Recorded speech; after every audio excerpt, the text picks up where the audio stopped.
Hola, buenas tardes. Estamos en la tercera sesión del tercer ciclo del máster de investigación en humanidades. Hoy día tenemos invitada a la doctora Andrea Vega del Departamento de Educación. Estamos muy contentos. Andrea nos va a presentar parte de su investigación doctoral. Andrea, como siempre, 45 minutos de exposición, 45 minutos de conversa y de interacción. Te escuchamos. Muchas gracias por aceptar nuestra invitación. Hola, buenas tardes. No, muchas gracias a ustedes por el espacio. Les voy a compartir una parte de mis resultados, así me pueden invitar a la próxima para compartir los otros que quedaron. Y más que nada, me gustaría que conversáramos acerca de mis hallazgos. Es algo que de alguna manera nos afecta a todos los que estamos acá. Y creo que sería interesante poder compartir esta investigación que yo realicé en el marco de mi proceso de doctoral. Voy a compartir con ustedes la presentación.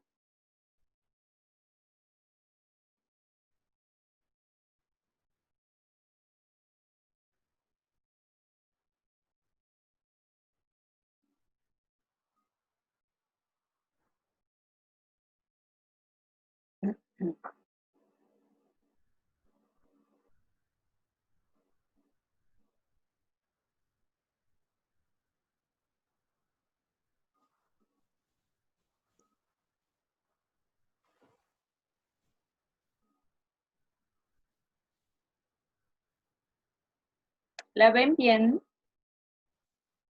¿Sí? Sí, Sí, se está viendo. Entonces, vamos a revisar hoy hallazgos acerca de los tipos de conocimiento en los programas de formación inicial docente. Andrea, ¿la podéis poner como en presentación propiamente tal? Porfa.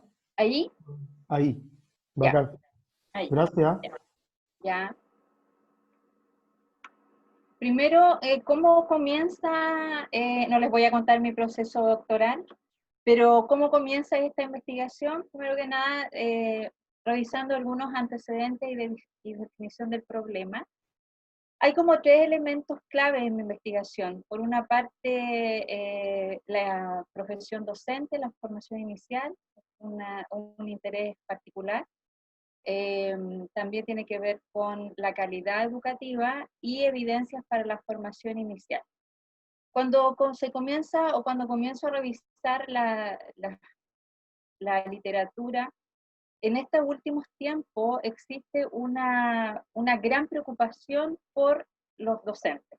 Y principalmente esto comienza cuando hay una vinculación o hay una articulación entre los docentes y los logros de aprendizaje de los estudiantes. Cuando se articulan estos dos y cuando se generan estos vínculos y hay investigaciones respecto con eso, se empieza a ver al profesor como un factor clave del éxito o no de los aprendizajes de los estudiantes. Y de alguna manera con esto se trata de ver cómo se puede garantizar la calidad de los futuros docentes. Y una de las primeras como interrogantes tiene que ver cómo se puede incrementar la calidad de los docentes en el sistema formativo. Por otro lado, y lo hemos discutido, lo discutimos el otro día en el Consejo de Facultad Ampliado, y hoy día también salió el tema, en términos de calidad educativa. Y la calidad educativa se asocia o se empieza a asociar a una certificación de competencias para la docente y aparecen mecanismos de rendición de cuentas.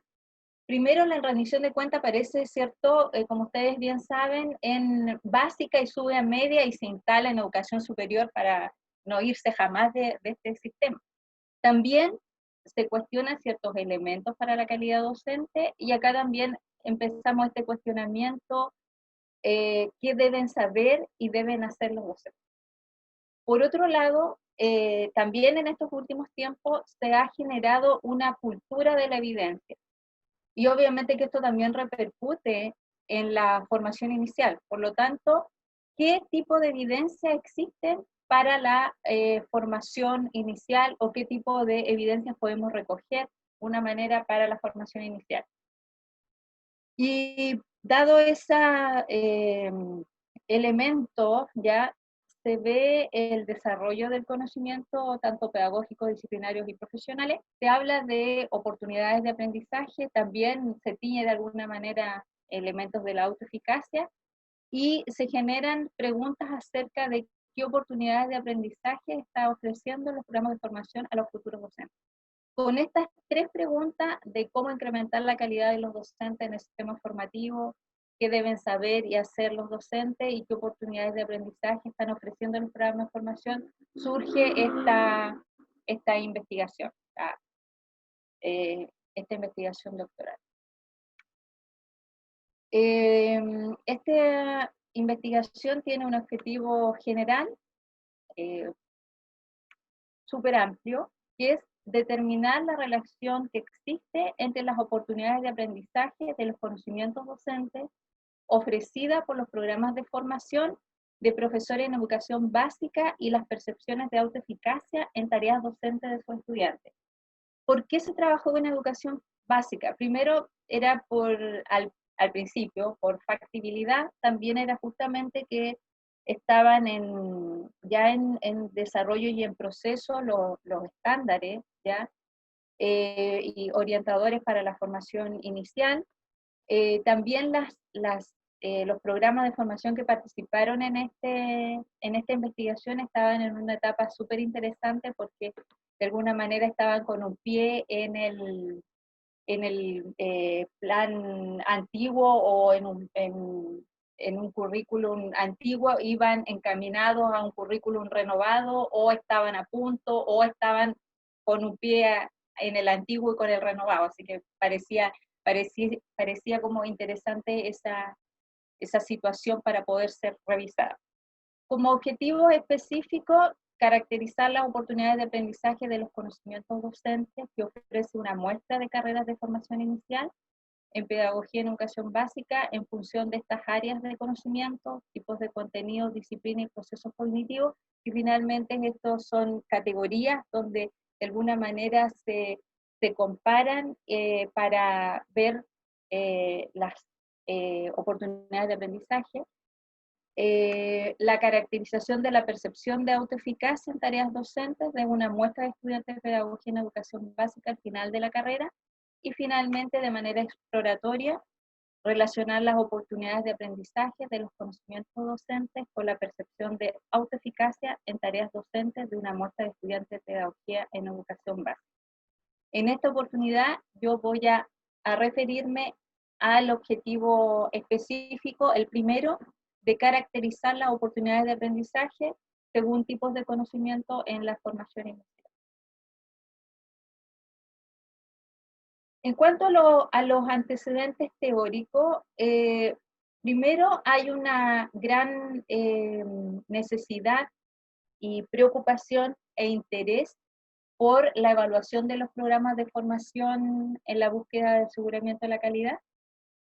Y esto está absolutamente relacionado con la evaluación de programa en el marco de la rendición de cuentas.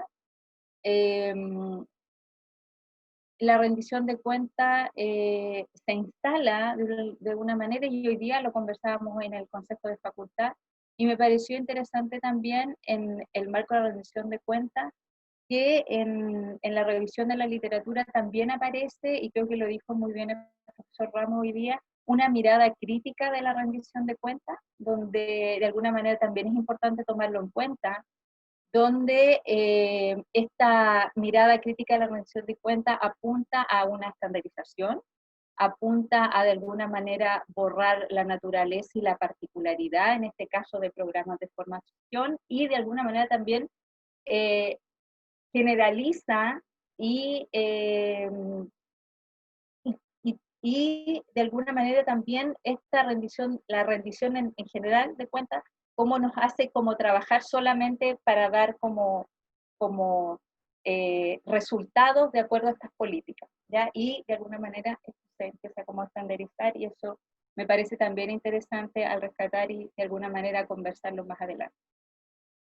Para esta investigación, y solo para esta investigación, las áreas de calidad educativa fueron conceptualizadas a través de tipos de conocimientos macro, conceptual, práctico y profesional, y de alguna manera de manera transversal también se revisan qué procesos cognitivos están a la base de estos programas.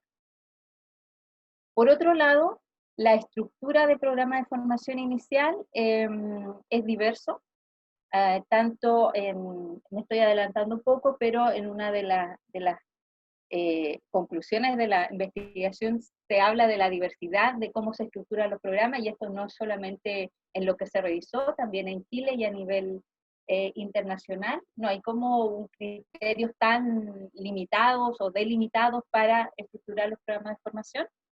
Y por otro lado, se revisó también el concepto asociado a oportunidad de aprendizaje en los programas de formación, como oportunidad de aprendizaje, como experiencia de aprendizaje que los estudiantes viven, experimentan en su trayectoria formativa, y principalmente el aprendizaje de los docentes en formación está limitado por las instancias de enseñanza que se les presentan. O sea, a mayor tipo de experiencia, mayor dominio, mayor incorporación, mayor empoderamiento.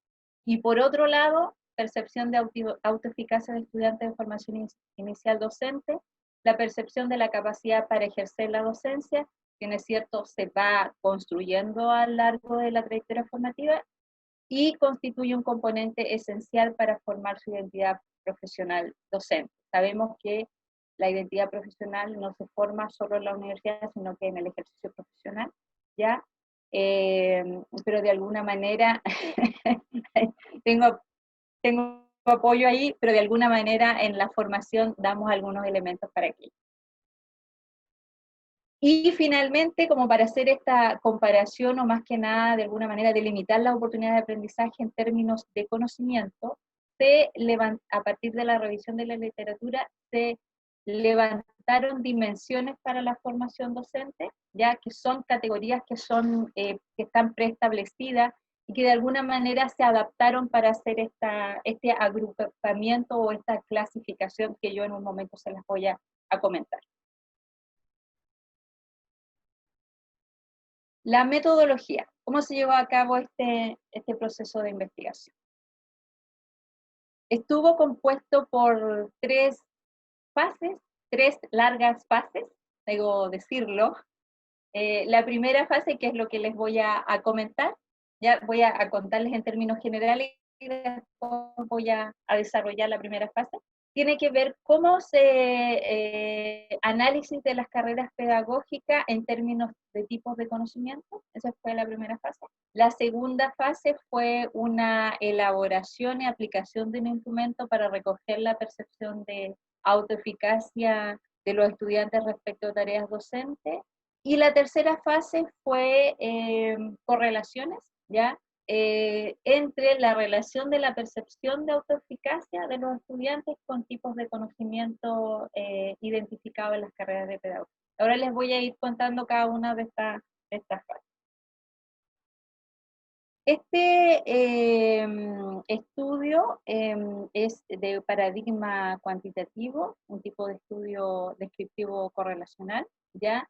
Y en la primera fase, caracterización de las oportunidades de aprendizaje, se definió la muestra, se trabajó con 10 instituciones de las 29 instituciones pertenecientes al Consejo de Rectores.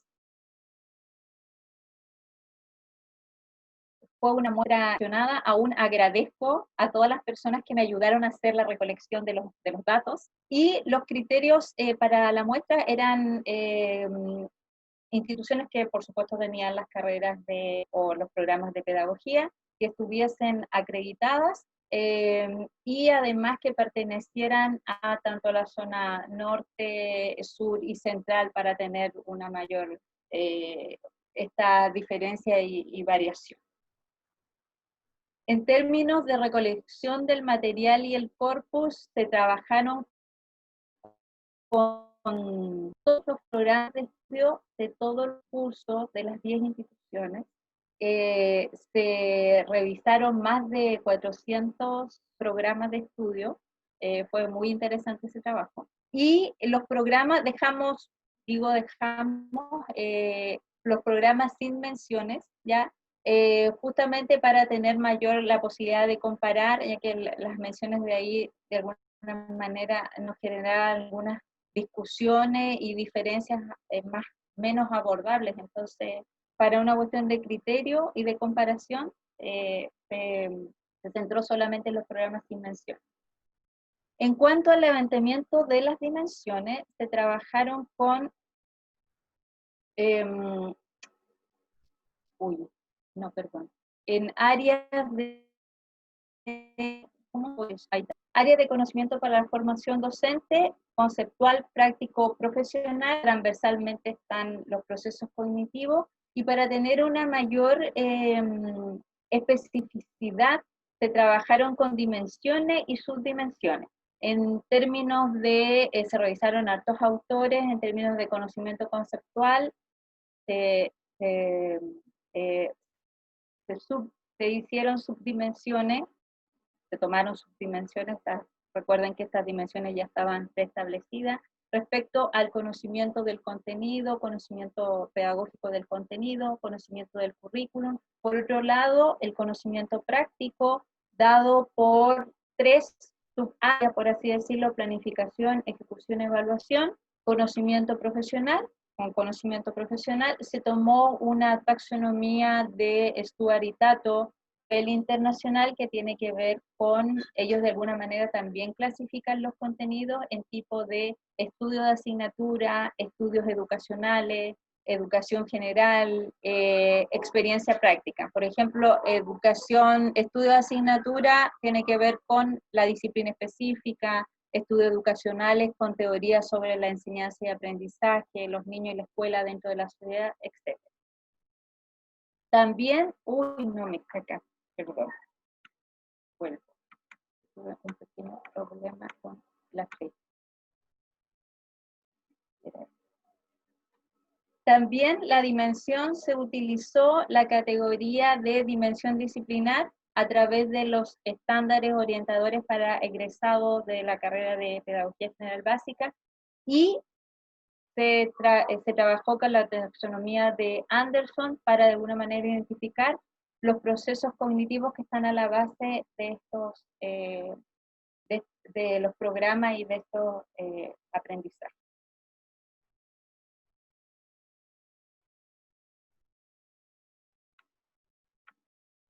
El procedimiento de análisis, se tomaron los objetivos, ¿ya? Tanto objetivos generales como específicos, se asoció a un objetivo con un contenido, con una habilidad y con una actitud. Se dejaron fuera las actitudes porque tenía que ver con lo valórico y era mucho más complejo clasificarlo.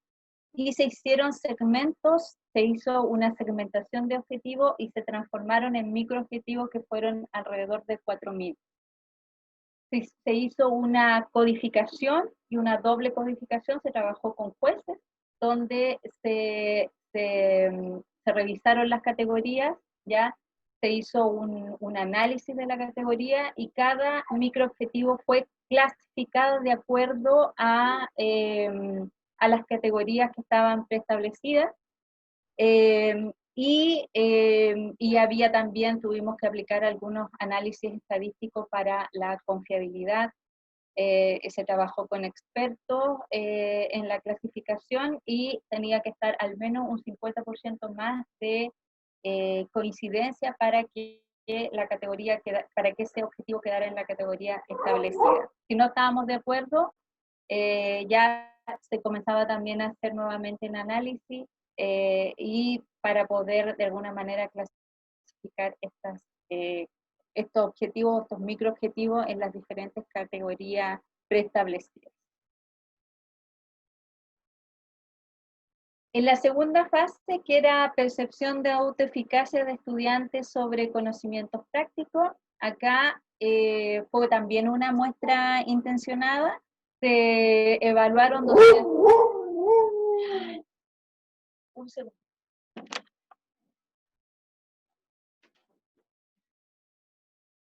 se evaluaron 235 estudiantes de 9 universidades de las 10 participantes en el estudio, donde 86% eran mujeres y 14 hombres. Los criterios eran sobre que pertenecían a los programas que estaban participando del estudio, y una no participó porque no tenía, los estudiantes tenían que ser de los últimos años, ya, porque teníamos que ver la percepción. Se hizo una elaboración de un instrumento, el instrumento se hizo por el marco, a don Carlos Ramos le va a molestar esto, marco para la buena enseñanza. ¿Cómo dijo usted hoy día en la mañana? Marco de la enseñanza, aplicando solamente los 3 criterios, obviamente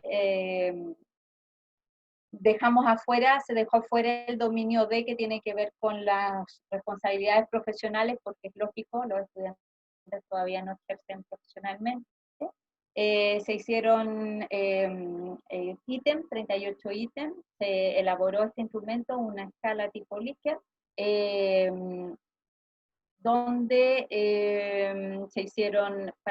se validó el instrumento, se aplicó de una forma, una aplicación piloto a 150 estudiantes, y finalmente se aplicaron 235 estudiantes. Pero nuevamente las pruebas estadísticas, análisis factorial confirmatorio de los factores, ¿ya?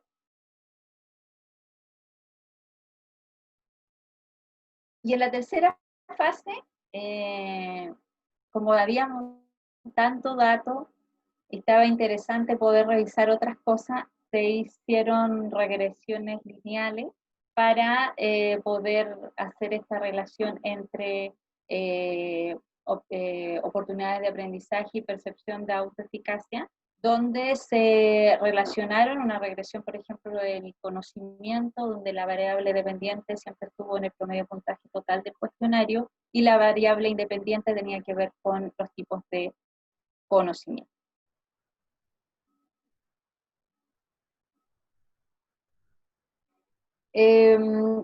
A modo de panorámica, entonces, en el objetivo número 1, caracterización de oportunidades de aprendizaje, en la fase 1 tenemos estas dimensiones preestablecidas, ¿ya?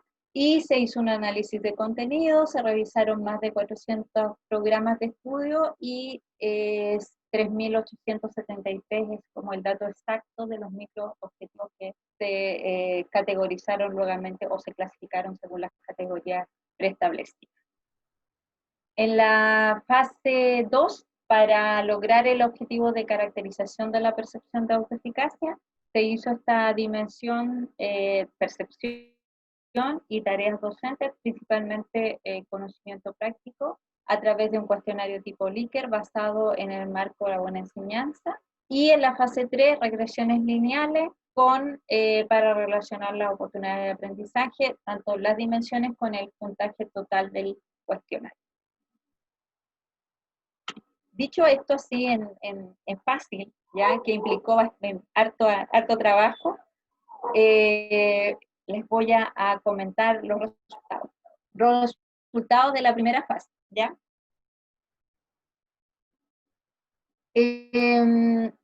Cuando se logra clasificar los microobjetivos de acuerdo a las categorías, lo primero que se observa que en términos de oportunidades de aprendizaje relacionado con la dimensión de conocimiento, hay un mayor presencia del conocimiento conceptual. Hay un 55,34% en el oportunidad de aprendizaje, que más adelante lo vamos a comentar. En conocimiento profesional, un 28,5%, y en conocimiento práctico, un 16,12%. Esto en términos de las universidades, las 10 universidades en los programas, las carreras de pedagogía que participaron en este estudio. En primer lugar, uno podría que hay ese porcentaje de microobjetivos asociados a estas oportunidades de aprendizaje. Cuando vemos la dimensión, la subdimensión de conocimiento, cuando hablamos de la subdimensión de conocimiento conceptual, en términos de conocimiento del contenido, conocimiento pedagógico del contenido y conocimiento del currículum, encontramos porcentajes como en el conocimiento del contenido hay un 43,22% de presencia de oportunidades de aprendizaje para ese tipo de contenido. Un 7,41% para el conocimiento del currículum y un 4,74% de oportunidades de aprendizaje en el conocimiento pedagógico del contenido. En términos del conocimiento práctico, ¿ya? Se encontró que en el conocimiento de tipo de planificación hay un 8,45%, evaluación un 4,16% y ejecución un 3,33%. Y conocimientos profesionales un 28,74% en términos de oportunidades de aprendizaje con respecto a los microobjetivos clasificados y categorizados. La otra dimensión que tiene que ver con Stuart y Tato, que tiene que ver con los tipos de contenido, hay una mayor presencia, hay una mayor presencia en estudios de asignatura, un 54,11%, que uno tiene una relación con la disciplina específica, un 20% en educación general, un 15% en experiencia práctica, un 6,9% en estudios educacionales, que tienen que ver con las teorías sobre enseñanza y aprendizaje, la escuela dentro de la sociedad, y estudios pedagógicos de un 2,22%. Los estudios pedagógicos responden a cómo enseñar contenidos específicos, gestión de clase y evaluación de la red. En la otra categoría, disciplinar, nos damos cuenta que educación es la que se lleva el mayor porcentaje de oportunidades de aprendizaje. Recuerdo siempre las 10 programas estudiados y los otros porcentajes se reparten de alguna manera en las otras disciplinas. Por ejemplo, matemática tiene un 14,6%, lenguaje un 12,8%, ciencias naturales 11,8%, ciencias sociales 9,13% y educación artística un 6,73%. En procesos cognitivos,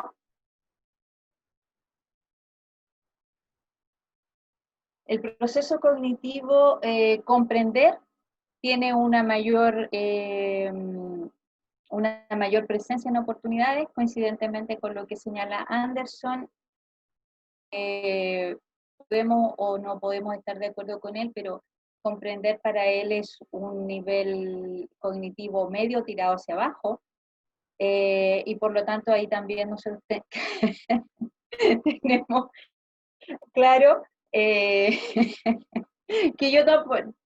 uno podría decir que comprender es un proceso cognitivo interesante, pero podemos señalar que en oportunidad de aprendizaje está este porcentaje, un 28,95%, el que sigue viene a ser aplicar, un 24,93%, analizar 17,77%, recordar 11,26%, que está casi igual al crear de un 11,23%. Y el evaluar un 5,53%. Conclusiones del estudio y discusión de resultados. Luego de estamos analizando la fase 1, ¿ya? Podemos señalar que en términos de oportunidades de aprendizaje de los contenidos docentes que ofrece esta muestra de carrera de formación inicial en educación básica, una primera conclusión tiene que ver con la existencia de una gran diversidad en los currículums de formación de estas 10 carreras estudiadas, que a nivel internacional también es lo mismo, no hay como elementos, si bien es cierto hay elementos comunes, pero yo creo que es interesante tomar la diversidad como un elemento esencial, particular, y que nos permita reflexionar acerca cuando hacemos estas comparaciones, ¿ya? O queremos medirlas todas con la misma vara, ¿ya? Porque existe una diversidad dentro de los currículos, ¿ya? Y creo que es bastante importante, enriquecedor esto. Por otro lado, en los resultados de esta investigación se puede señalar que la formación docente inicial tiende a concentrarse en los conocimientos de tipo conceptuales. Podríamos ver que todavía estamos en un enfoque tradicional, o estamos en un enfoque a lo mejor más técnico, o de racionalismo académico directamente, en desmedro de los otros conocimientos, dando énfasis en la formación teórica, y es preocupante porque está poco orientado a desarrollar comportamiento y prácticas pedagógicas específicas para las demandas reales de la profesión docente.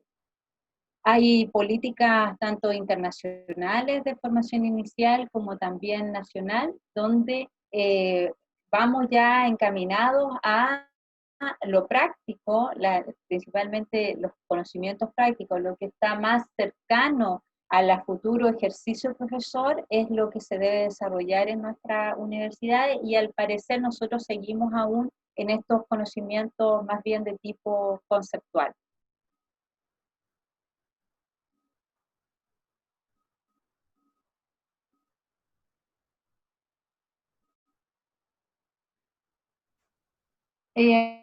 Esta deficiencia en el conocimiento práctico podría dificultar a los futuros docentes a enfrentar de una mejor manera las actividades cotidianas del quehacer de la enseñanza.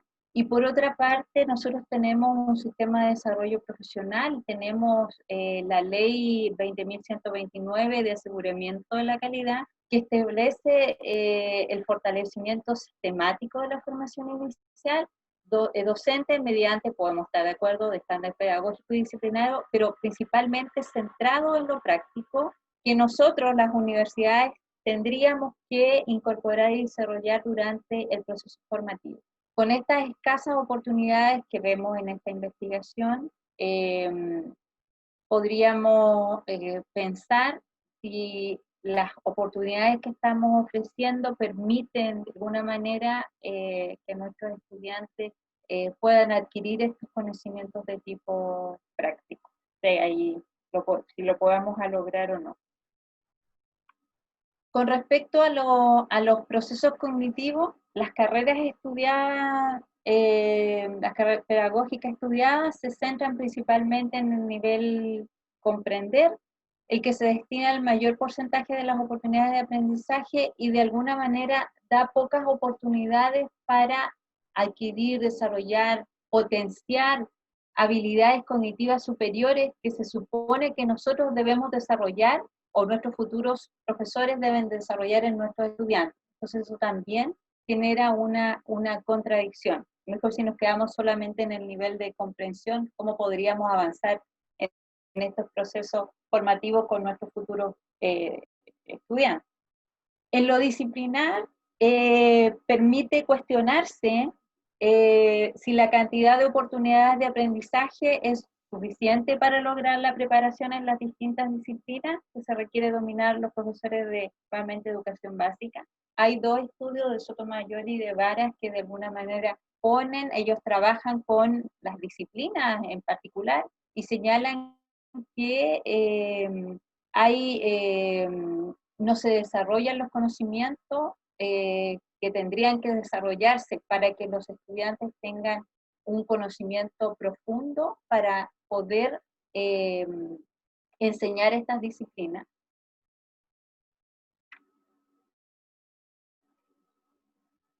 Por otro lado, también se vio en esta investigación pocas oportunidades en el aprendizaje para el conocimiento profesional. Recién lo dije, apoyada por el profesor Carlos Ramos, si bien este tipo es parte de la identidad profesional, estos, estos propuestos estándares pedagógicos y disciplinarios para la formación inicial también de alguna manera nos presiona a las universidades a incorporar este tipo de conocimiento para de alguna manera ir ya incorporando o teniendo elementos para una representación o una construcción de esta identidad profesional. Si bien es cierto, los conocimientos conceptuales pueden ser un requisito esencial para la docencia, este no bastaría para asegurar un desempeño adecuado de las enseñanzas de la disciplina, y ni menos aún para garantizar una calidad educativa. Creo que debe existir un equilibrio entre estos tres tipos de conocimiento para, de alguna manera, garantizar una calidad en la formación. Como futuras investigaciones, me encantaría, por ejemplo, poder hacer nuevamente esta comparación o hacer una muestra de la submuestra y comparar ahora qué pasa con las carreras renovadas. He hecho algunos acercamientos y debo señalar que esto lo digo sin investigación, sino que solamente desde una opinión personal, no ha habido mucho cambio. Creo que también se podría desarrollar futuras investigaciones revisando calidad de oportunidades de aprendizaje por medio de evidencia y desempeño de los estudiantes, de los aprendizajes de los estudiantes, a lo mejor hacer alguna evaluación interna. También hay que investigar o buscar evidencia de la calidad de nosotros, cómo estamos haciendo nosotros, cómo llevamos a cabo la formación. Complementar la información con entrevistas o grupos focales, estudiantes, docentes, supervisores, colaboradores, entre otros. Y fortalecer e implementar medidas de colaboración entre las instituciones formadoras. Creo que es un trabajo absolutamente arduo, por lo tanto se requiere una colaboración. Es muy complejo hacer este tipo de investigaciones como en sola, individual. Esto se requiere como un equipo colaborativo y también es algo que nos favorece a cada una de las instituciones formadoras de formadores. Eso quería compartirles. Espero que ustedes puedan, ahora podamos abrir como el diálogo y estoy ahí muy dispuesta a contestar todo lo que me puedan preguntar. Voy a dejar de compartir la pantalla. Oye, muchas gracias, Andrea. Súper interesante tu presentación. Pablo y David hicieron unas preguntas en el chat, entonces sí, como para que sea como más fluido, les voy a pedir que ellos las formulen oralmente. Sí, claro. Entonces, dale Pablo y después Bueno. David, bienvenido. ¿Cómo estás, Andrea? Muchas gracias por tu exposición y felicitaciones por la investigación. Siempre esos procesos son largos y son difíciles, así que te felicito. Muchas gracias. Voy a hacer un lado B de la investigación. ¿Eh? Sí, pues, todas tienen esa parte. Sí, sí. Mira, mi pregunta, que igual la puedes leer ahí, porque seguramente la escribí mejor de lo que la voy a poder expresar, o quizá al revés, no sé, porque estoy un poquito cansado. Yo creo que el Pablo escribe la pregunta. Perdón, Omar. Tú escribes mejor de lo que hablas. Entonces tal vez está mejor formulada por escrito. Sí, pero voy a intentar hacerlo igual. Mira, partiendo de la base de que tu resultado es que se privilegia el conocimiento conceptual, ¿cierto? Sí. Ya, partiendo de esa base, mi inquietud y mi pregunta es cómo será la relación, qué inferencia tienes tú respecto de la relación que hay entre que ese tipo de conocimiento sea privilegiado y el proceso de formación de identidad profesional. ¿Por qué? Porque al menos yo tengo dos hipótesis. Una hipótesis es que efectivamente los estudiantes desarrollen una identidad profesional asociada a ese tipo de conocimiento. Pero también podría ser que los estudiantes, durante el proceso de formación profesional, no se identifiquen con ese tipo de conocimiento, aun cuando sea privilegiado curricularmente, y terminen construyendo una identidad profesional, por ejemplo, más influida por la socialización o por el discurso público que hay respecto a qué es ser profesor o no, ¿me entiendes? O sea, el que sea un tipo de conocimiento privilegiado no nos asegura que efectivamente se relacione con esa identidad. ¿Cómo lo ves tú desde tu experiencia? No, no necesariamente, bueno, la formación conceptual, yo creo que es por lo que yo decía anteriormente, estamos formados por una mirada mucho más técnica del proceso, ya privilegia lo conceptual. Y se relaciona con este proceso de identidad profesional de los estudiantes de pedagogía. Estoy leyendo la pregunta nuevamente, ¿habrá influencia cuando los estudiantes se identifican con algo diferente a lo que enseñan?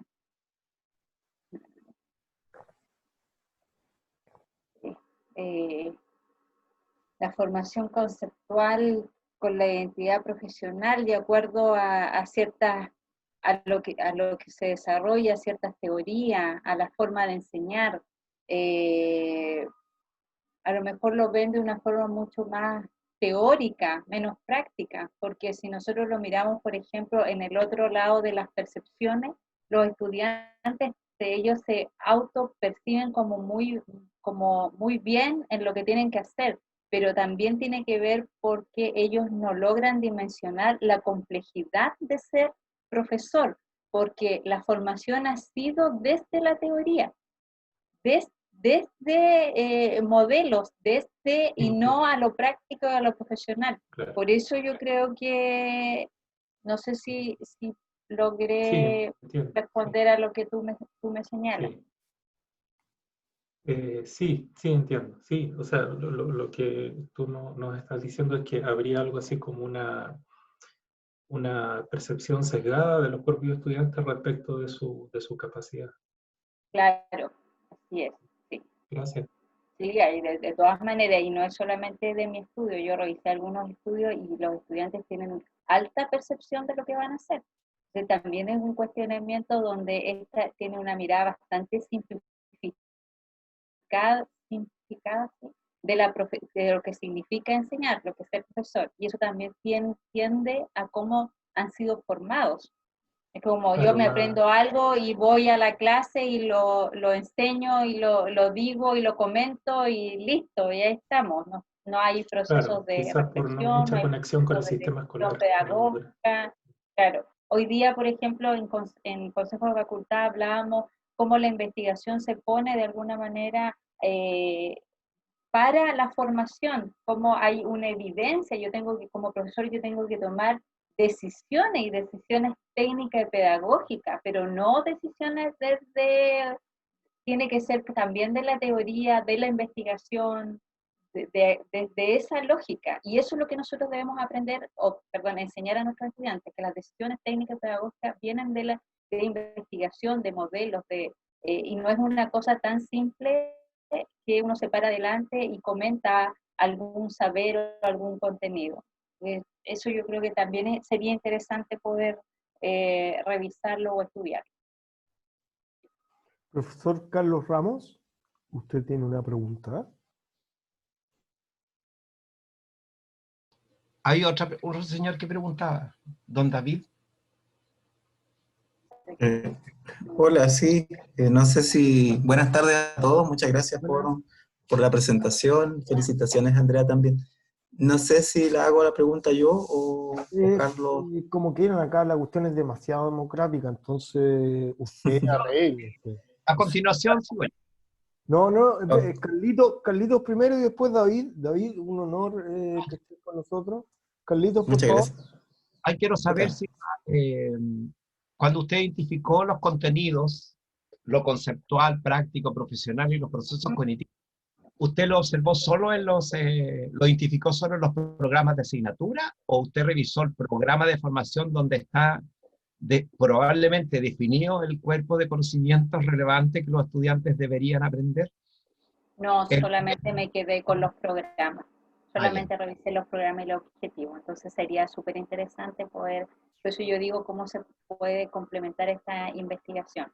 Sería interesante lo que usted... ¿Tampoco tuvo acceso a los perfiles de egreso? No, no, porque no fue parte de mi investigación. Pero podría ser una muy buena relación. Sí, pero quiero decir antes de darle la palabra a David que si investigó los programas, es como mucho más concreto que investigar incluso el perfil. O sea, Sí. es como esto, no sé cuántos miles de micro. Bueno, David, te escuchamos. Muchas gracias por estar con nosotros. Perdón, un segundo, David. Y se hizo programa por programa, y en ese tiempo era programa físico. Me pasaban el set de programa, íbamos revisando los objetivos generales, y eso se pasaba en planillas, que estuve súper feliz. ¿Por qué digo eso? Porque a veces los propósitos de los programas formativos son una cosa, y luego los programas de asignatura se formulan independientes de esos propósitos, ¿ya? Claro, y eso lo vemos constantemente en nuestra querida institución, sí. y en otras igual.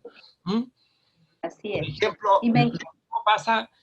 Yo creo que aquí también tenemos un problema de los tipos de conocimiento que los estudiantes tienen que aprender, ¿ya? Porque a veces, por ejemplo, hace tiempo con la Georginita nos reuníamos con todos los docentes de la carrera, que ya sea los prestadores de servicio, profesores, hora y todo, pero ahí nos encontramos con problemas que son muy severos, diríamos, ¿no es cierto?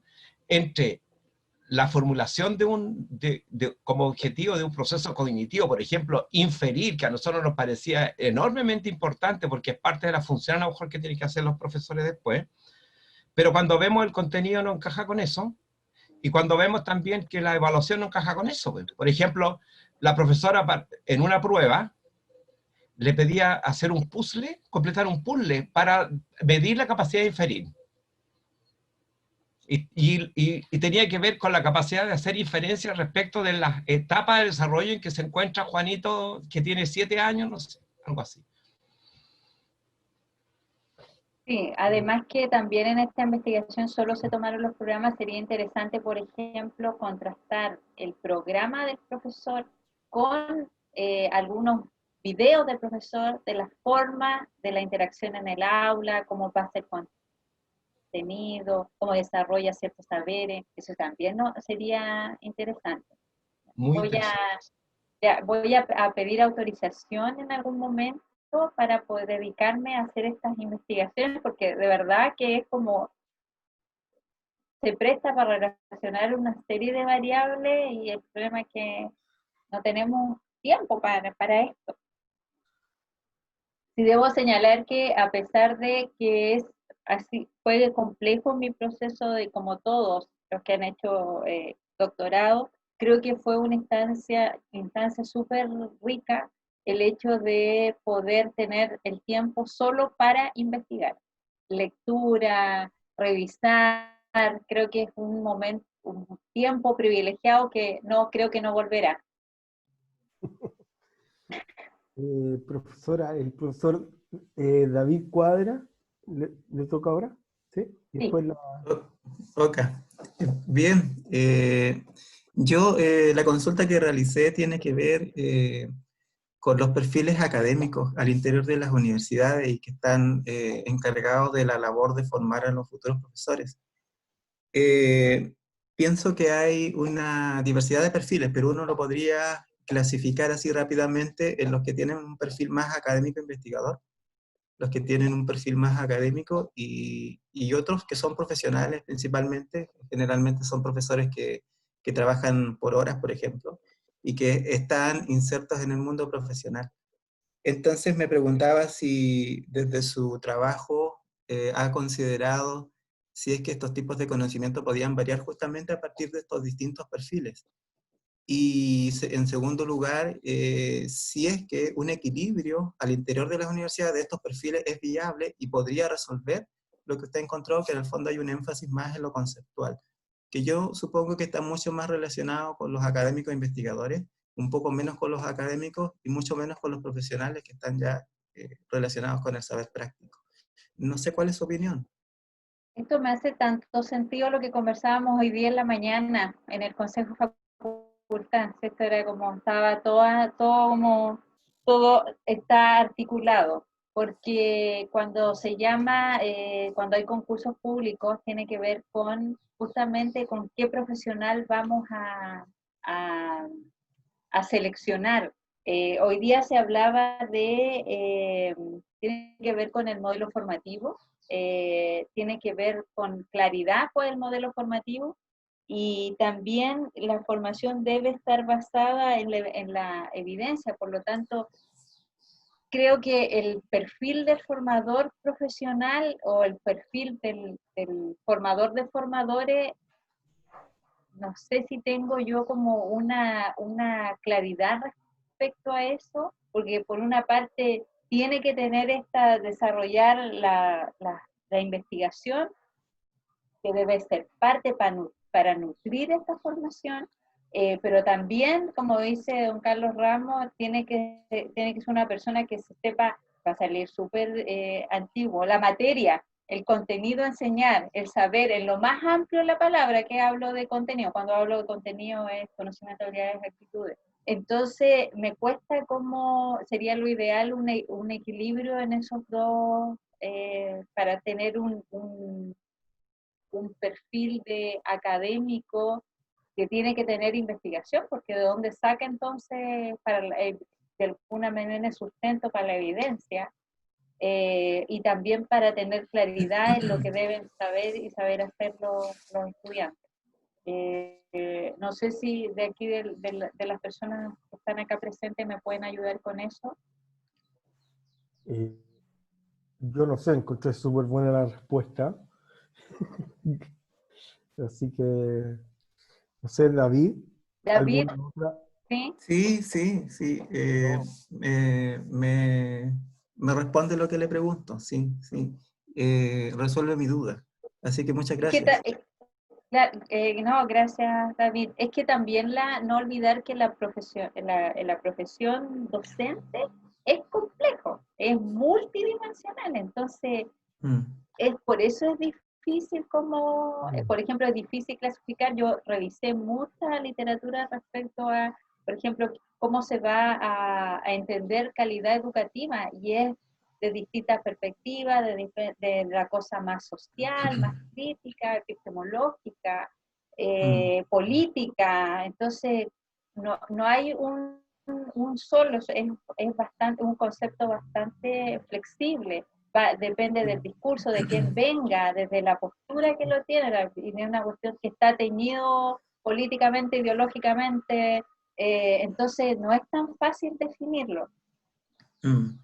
Sí, yo básicamente lo pensaba porque asociándolo con el trabajo suyo que es sobre autoeficacia también, ¿cierto? Autoeficacia profesional.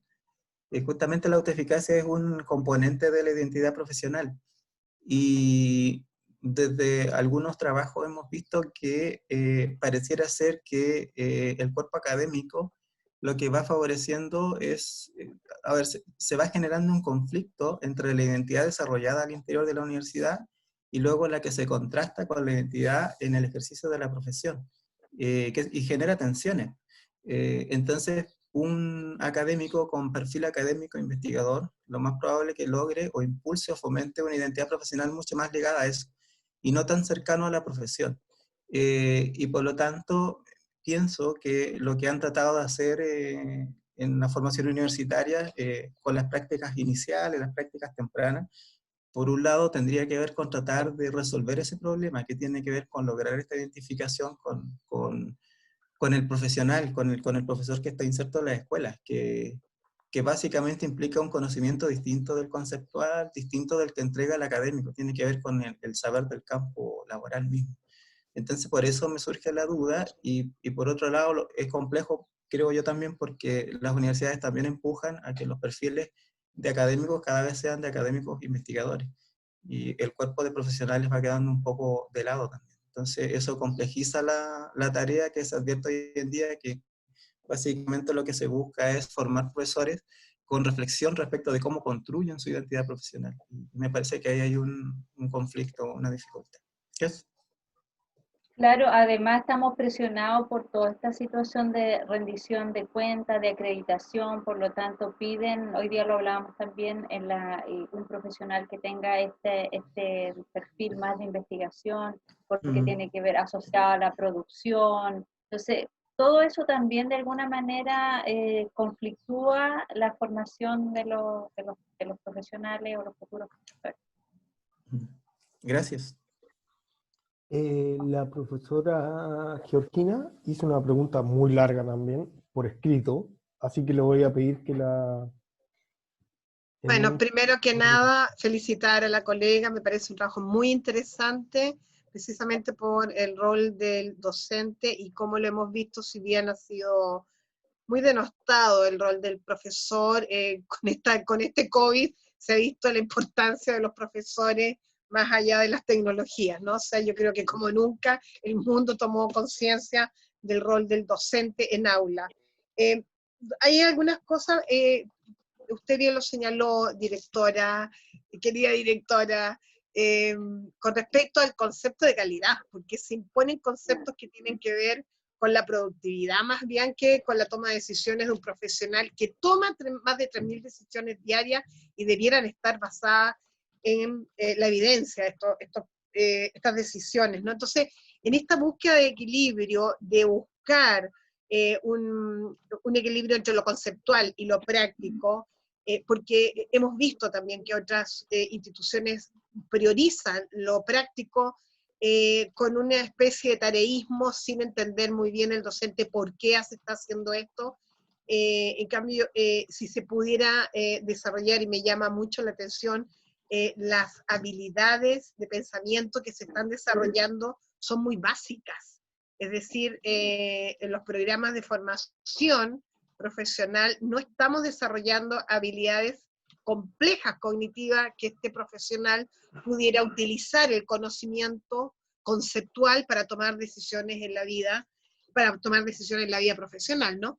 Eso por un lado. Entonces, ¿cómo lograr este equilibrio es complejo? Porque además también se cortan los programas de formación o se estructuran, se masifican, y se genera también un negocio de la educación, digámoslo, porque después vienen los diplomados, los magísteres, los doctorados, y con el permiso y disculpen de todos, pero eso viene como una tendencia mundial, ¿no? Entonces, ¿cómo puede? Porque además lo práctico y el conocimiento práctico, además de ir a terreno a trabajar en escuela, también se construye en base a un modelo de profesor.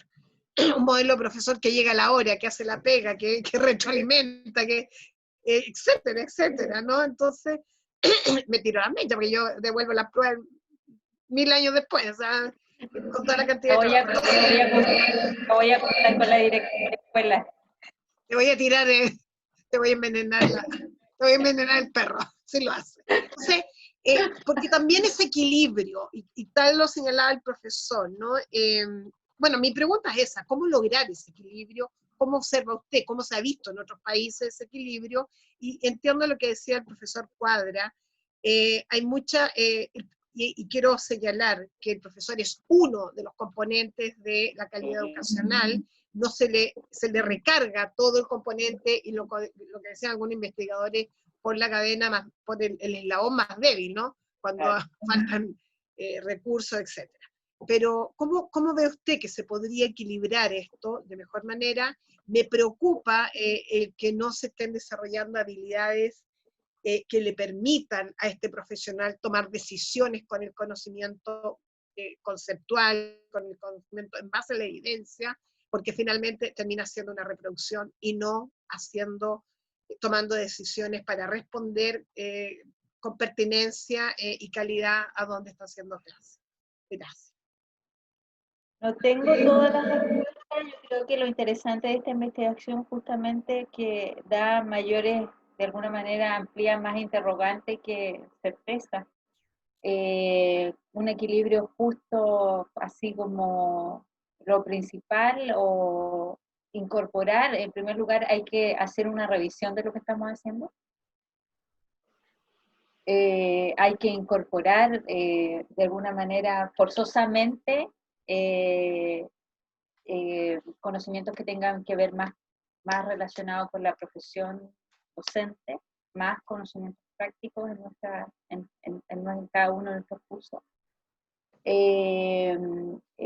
Desarrollar mayores habilidades en nuestros estudiantes, ir como elevando en el sentido, no solamente quedarnos ahí en el conocer, en el reconocer, en el identificar, ir haciendo más desafíos a través de las experiencias de aprendizaje. También desarrollar más autonomía en nuestros estudiantes, pero también no hay que olvidar que el tipo de estudiantes que nosotros también tenemos y que llegan a nuestras universidades. Entonces, de alguna manera, piensen que tenemos que hacer varias tareas, hay que equilibrar de alguna manera las habilidades que a lo mejor no fueron desarrolladas, ¿ya? Y a partir de eso es como una doble o triple tarea, equilibrar estas habilidades y además formarlos profesionalmente. Entonces, se tiene que hacer, me imagino, más proyectos concretos y resguardando como la calidad en programas de alguna manera formativos y paralelamente ir desarrollando las competencias que deben tener nuestros estudiantes. Yo creo que también requiere una revisión de parte de nosotros de lo que estamos haciendo. Creo que la situación de modalidad remota también nos ha permitido para reflexionar si realmente lo que estamos haciendo sirve o no. Y apuntar siempre a que los estudiantes puedan ir incorporando procesos cognitivos más desafiantes y más complejos. O sea, tenemos que despegarnos del recordar, del identificar, de las cosas, de los niveles cognitivos más bajos. Hay que ir como generando experiencias de aprendizaje que sean enriquecedoras y que sean desafiantes cognitivamente para los estudiantes. No es algo fácil, es una tarea bastante compleja, porque por una parte, como bien digo, es equilibrar nuestra materia prima como llega, y por otro lado es como formarlos profesionalmente, que es la pega nuestra, que eso finalmente. Gracias. Gracias. Se ofrece más la palabra. Janet, Rosana. Si no, vamos a pasar la palabra. ¿Rosana? ¿Sí? Vale. Hola, colegas, buenas tardes. Gracias, Andrea. Más que una pregunta a lo que tú nos has compartido, emergen algunas reflexiones que tienen que ver con nuestras propias prácticas profesionales en los procesos de formación. Y de alguna manera siento de que sí hemos ido avanzando respecto de las mallas antiguas y de lo que hoy día al menos hemos podido, ¿no es cierto?, intencionar, específicamente en esta línea que tiene que ver, ¿no es cierto?, con la deficiencia del conocimiento práctico. Pero sin embargo a mí me da la impresión de que aun cuando hemos puesto ojo en que intentemos tener una carga significativa de las prácticas, por ejemplo, desde que los estudiantes inician en la formación hasta el final del perfil de egreso, creo que es insuficiente establecer una carga, un peso específico a las prácticas si es que estas no están miradas realmente desde lo que es una contextualización de procesos de reflexión crítica en los territorios, que permitan que los estudiantes puedan tomar las decisiones en los contextos, con los equipos. Y ahí inmediatamente se me genera una fragmentación y una tensión de lo que realmente pasa en las escuelas, de lo que pasa en los centros educativos, de la cultura que existe, y en esta tensión es la que nosotros empezamos, ¿no es cierto?, a vivenciar en una lógica bastante académica, en rigor de poder formar en una línea de reflexión crítica de las prácticas, que pareciera ser que no se sostiene, ni se articula, y es como estar tratando de Incluso yo me siento muchas veces hasta de convencer a los equipos educativos, los equipos que tratando de mostrar, tratando de verdad de iluminar, en un buen sentido de la palabra, prácticas que tengan que ver con generar equipos de trabajo. O sea, nuestros estudiantes siguen siendo casi como depositarios, ¿verdad?, dentro de un sistema en que hay que generar esas aperturas de esas comunidades para poder dialogar, para poder construir en conjunto. Desde la carrera, hace fácilmente unos 5 años, uno más o menos empieza a trabajar con los mismos centros educativos, ¿verdad? Y yo diría que hace más o menos unos 5 años que estábamos trabajando con los equipos, pero trabajando con los equipos desde esta concepción y esta visión que, que tiene que ver con no asumir a nuestros estudiantes en prácticas como alumnos que llegan a un centro, sino que a generar una cultura de comunidad, de equipos de trabajo, donde entre todos se van configurando, por un lado, lógicamente, los perfiles de la profesionalidad, de la especialidad, en función de los perfiles de egreso, pero por otro lado, una real, ¿no es cierto?, un real situarse por parte de los estudiantes en esos contextos, desconocidos, ajenos, ¿no? Y me queda, o sea, yo con este comentario la verdad es que más bien hago una reflexión que tiene que ver con el desafío que tenemos de seguir generando esos puentes y esas comunidades mucho más articuladas. Es por ahí mi reflexión, mucho más articulada. O sea, nosotros, por ejemplo, en este momento compartimos, ¿no es cierto?, algunas de las reflexiones que han tenido que ver con el proceso de las prácticas en el contexto del UJIP. Y en estas instancias que tienen que ver con los seminarios de seguimiento, y la verdad es que se advierte que estamos en distancias significativas de lo que nosotros estamos entendiendo, de lo que queremos, de lo que anhelamos desde nuestros perfiles, y en función de lo que realmente está pasando en las escuelas. Entonces creo que nos falta caminar diseñando, implementando y relacionándonos en estos procesos de reflexión, pero con las propias comunidades. Si no, seguimos un poquito más extendiendo esta cola que tiene que ver, ¿no es cierto?, con la academia alejada de los contextos reales de las prácticas pedagógicas que finalmente empiezan a ser una sombra, ¿no?, en los procesos de formación de nuestros estudiantes, y no una extensión real de lo que nosotros estamos proponiendo y de lo que nosotros estamos intencionando en la formación inicial docente. Eso quería compartir más que nada, se me generan esas distancias, esas tensiones que advierto, y muy recientemente a propósito justamente de estas experiencias que hemos tenido de seminarios de práctica. Así que bueno, creo que hay que seguir ahí avanzando. Bien, Gracias, Andrés. Roxana, agradezco tu comentario. Totalmente de acuerdo con aquello. Una necesidad de aislamiento. Estamos absolutamente aislados. Como universidad por acá y comunidad por el otro lado. Entonces, tiene que haber una articulación, un aprendizaje, no solamente uno mal entiende que las comunidades aprenden de nosotros, ¿no? Existe un aprendizaje mutuo, colaborativo. Pero aprendemos mucho de las comunidades. Finalmente es ahí donde se van a desempeñar nuestros estudiantes. Por lo tanto, requerimos aquello. Sí, absolutamente de acuerdo contigo. El profesor Mauricio González quería hacer una pregunta, y después, si nos queda tiempo, el Pablo quiere retomar otra vez la palabra, y después la Georgina. Ahí, si no estoy bien. Mauri, porfa. Sí, Gracias, hola. Roxana. Gracias. ¿Cómo están? Un gusto. Yo llegué tarde porque estaba en clase y no pude desocuparme antes, digamos. Pero lo que alcancé y esta conversación está muy interesante y muy motivadora. Quiero compartir dos reflexiones, más que una pregunta, porque o sea, porque en el fondo me toca esto de la articulación. Mira, yo, por una parte, fui formado como profesor de biología acá en la Universidad de La Serena. Alcancé a ejercer un poco como profesor mientras estudiaba psicología.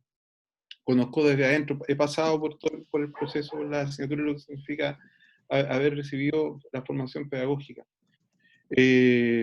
Y viví el proceso también de lo que significó con esa formación enfrentarme a distintos tipos de desafíos en distintos colegios, con distintos tipos de cursos, ¿no? Y siempre fui muy crítico de esa formación. Primero porque había una disociación grande entre lo que se decía que había que hacer y entre lo que se hacía, ¿no? Se decía que había que hacer una clase que no fuera tradicional, que no fuera con tiza y pizarrón, pero el profe lo hacía con la tiza y el pizarrón. O sea, había todo un permanente, es como disociaciones, ¿no? Y también, por mucho que uno quisiera después aplicar algo novedoso en el colegio, tampoco había mucho espacio para hacerlo. Así que resultaba bastante tortuoso la experiencia ya más como profesional. Y tampoco se veía que había alguna entidad o alguien en particular que se preocupara de supervisar o de integrar o de coordinar que efectivamente se cumpliera todo lo que estaba en la teoría, por lo menos de que se decía que se debía hacer, y finalmente terminaba cada cual haciendo lo que mejor podía o lo que mejor le parecía. Luego de mi experiencia ya de profe universitario, resulta que es más o menos lo mismo. O sea, la mayor parte de los profes no tienen formación pedagógica. No hay una instancia clara, articulada y una responsabilidad y que tenga competencias de poder estar supervisando permanentemente si se están haciendo las cosas como se supone que se tienen que hacer, ¿no? De hecho, un director de departamento, un director de escuela le dice al profesor, mira, este es el programa, esto es el perfil, esto es lo que hay que hacer. Yo no sé, probablemente se hace, pero también probablemente haya un espacio donde ni siquiera se haga, se contrata al profesor, se le pasa el programa, y tampoco hay un espacio muy claro para supervisar si el profesor está haciendo lo que tiene que hacer o lo que dice el programa. Y si siquiera entiende, ¿no? Cuando se hacen las mallas nuevas, cuando se reformulan los planes de estudio, tampoco a veces participan mucho los profesores. Finalmente pasa lo mismo, ¿no? Se reformula, alguien toma decisiones con criterios a veces no muy claros, y después se le entrega nuevamente el programa al profesor y el profesor no participó de nada. Y por otro lado, y lo último que quiero decir, que yo creo que es como interesante tratar de buscar, de entender bien el problema para buscar las soluciones, dónde están los nudos, porque mientras no haya alguien o un conjunto de personas que sean estrictamente responsables de hacer esas coordinaciones, de identificar ahí los problemas, esto no se va a resolver, porque la demanda y la recarga de trabajo es tal que uno siempre termina abocado a lo inmediato, y este otro tipo de coordinaciones requieren un trabajo de segundo plano que no está como especificado, ni en carga horaria, ni ahí como por ahí se dice, no, pero es que esto le corresponde al director de escuela o al coordinador, ¿cierto? Pero no está estipulado la estructura de cómo, ni los espacios, ni los espacios de relación con los profesores para hacerlo.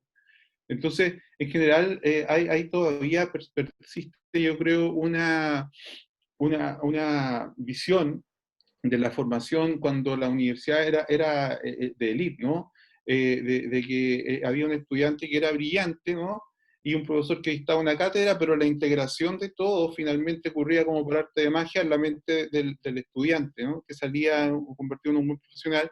Realidad que en la actualidad no existe, y que en realidad más que nunca requiere de que todo eso que está en teoría, ¿no? De que hay un perfil de egreso que se está articulado con cada una de las asignaturas, que especifica lo que se debe hacer en cada programa de estudio, y que a su vez el profesor debe tener las competencias para poder hacerlo, flexibilizando en función de las características específicas que tienen los cursos en particular que les toca cada semestre. Eso no se articula, no se hace y no se supervisa. Entonces, ¿cómo lograr? La pregunta es, ¿cómo como institución generamos los procedimientos, los mecanismos, los dispositivos para que eso efectivamente se logre, ¿no? y no ocurre así como que finalmente tiene que ocurrir por arte de magia porque la teoría dice o porque en un decreto dice que tal persona es responsable de tal cosa. Si no se toma, digamos, el toro por las astas de manera bien decidida, no va a ocurrir nunca por arte de magia eso. No sé, profesora, si puede responder a esto, porque el desafío que impone el profesor González es como... Me dio vuelta con la pregunta.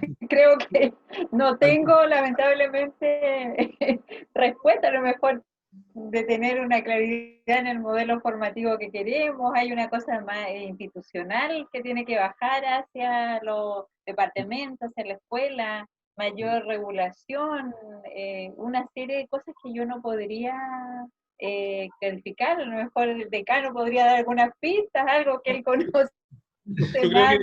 No, mire, me levanta las manos, Está yo para le todo. tiré la pelota a él. Está para todo, a todos. Claro, pero escapa Pero yo creo absolutamente. que no, o sea, igual es bueno tener la pregunta y reflexionarla y empezar a hacerlo y generar los espacios, porque yo tampoco tengo una respuesta. Traté de reflejar nomás la raíz de un problema que yo creo que es el nudo en general, ¿no? Y que siempre estamos por alrededor, pero no lo abordamos. ¿Por qué es difícil? ¿Por qué es complejo? Porque hay muchas áreas involucradas, y tiene que ver también con recursos de todo tipo, energía, económicos, y etcétera, etcétera. Entonces, sí, pero me parece interesante también considerarlo. Creo que es un muy interesante comentario y reflexión.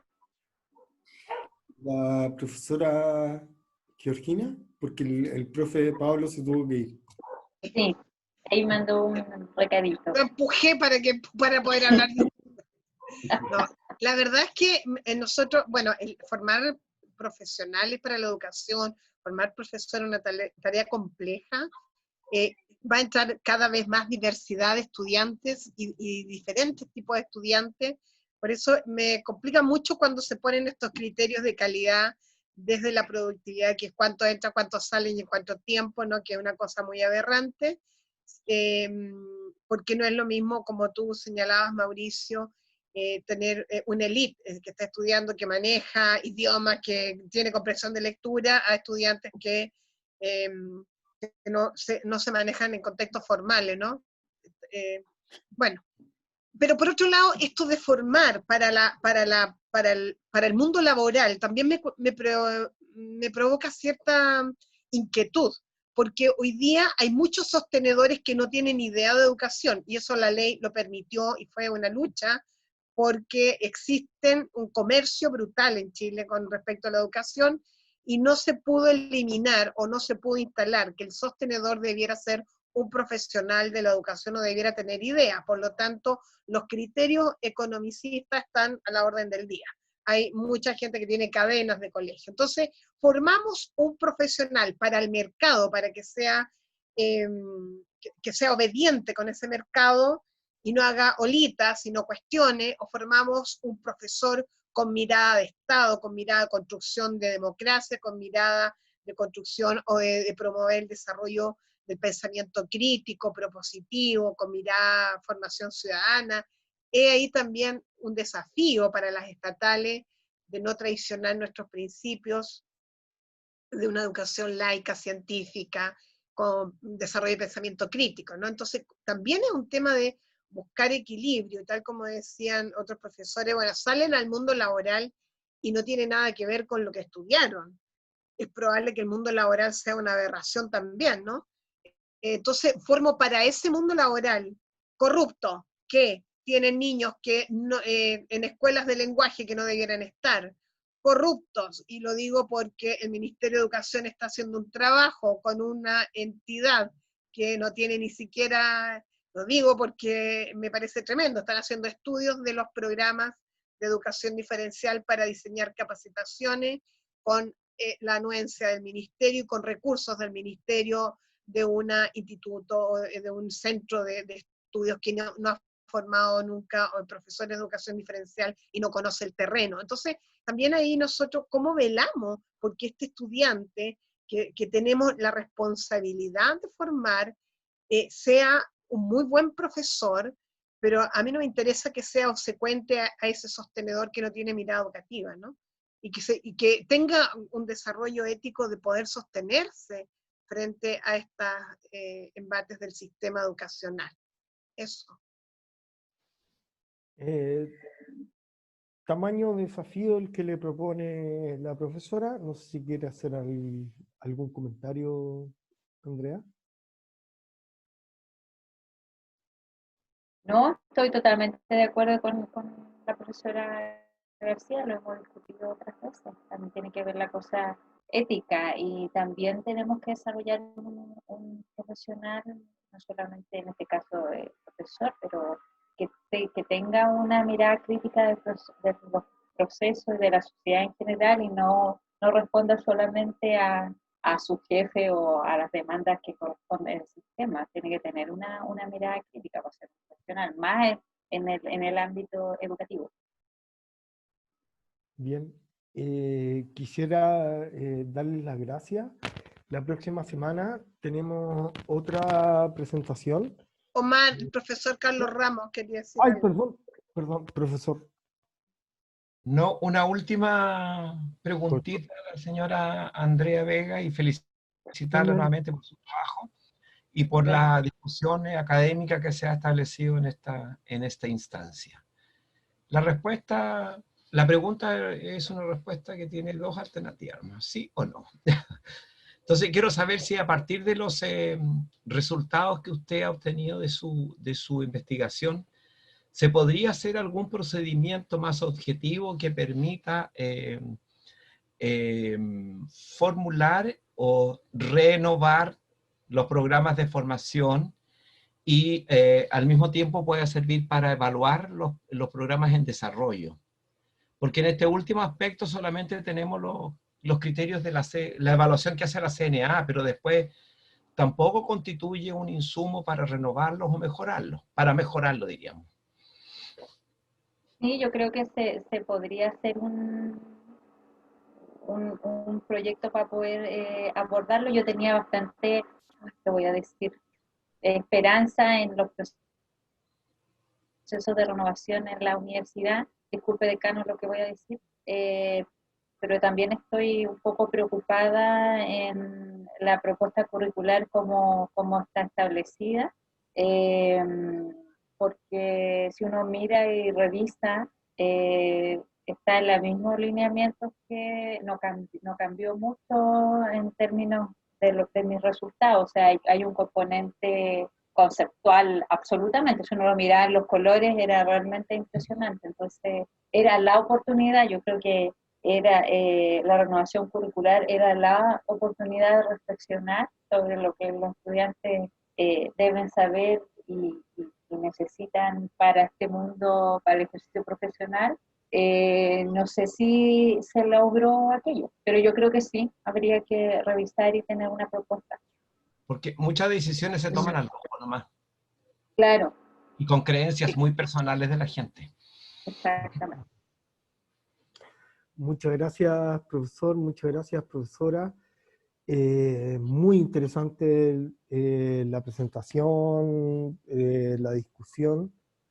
Con respecto a este último punto, yo estoy totalmente de acuerdo con el profesor Carlos Ramos. Hay ocasiones en que tomamos estas decisiones sin saber.